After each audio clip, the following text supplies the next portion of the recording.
Toilet സംവിധാനം വേണ്ടേ? Toilet സംവിധാനം ഒന്നുമല്ലല്ലോ നമ്മുടെ ചർച്ച. എന്താ പറയൂ, താങ്കൾ പറയൂ. കേരളം വികസനവുമായി ബന്ധപ്പെട്ട വിഷയമേ അല്ല, കരിക്കുലമാണ് നമ്മുടെ വിഷയം. കരിക്കുലമാണ് നമ്മുടെ ആശങ്ക. നിങ്ങൾ എന്തിനാണ് 2020 മുതൽ വലിയ ലേഖനങ്ങൾ എഴുതിയത്?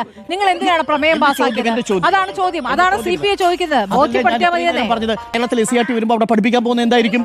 ശ്രീനാരായണ ഗുരു, ചട്ടമ്പി സ്വാമി, വാഗ്ഭടാനന്ദനായിരിക്കും.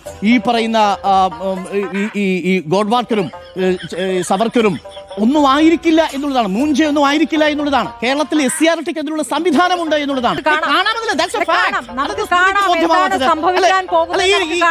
നിങ്ങൾ ഇങ്ങനെ ഭയങ്കരമായി കേന്ദ്രത്തെ വിശ്വസിക്കാതിരിക്കും.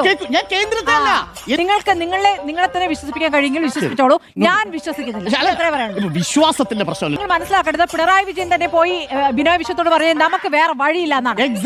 ആദ്യം മനസ്സിലാക്കുക, വേറെ വഴിയില്ലെന്നേ. പ്രത്യേകിച്ച് ഇവിടെയുള്ള മറ്റുള്ളവരെ പോലെയല്ല, ആത്മാർത്ഥതയുള്ള കൂടുതലാണ്. പുള്ളിയെ ക്ഷമിക്കാം.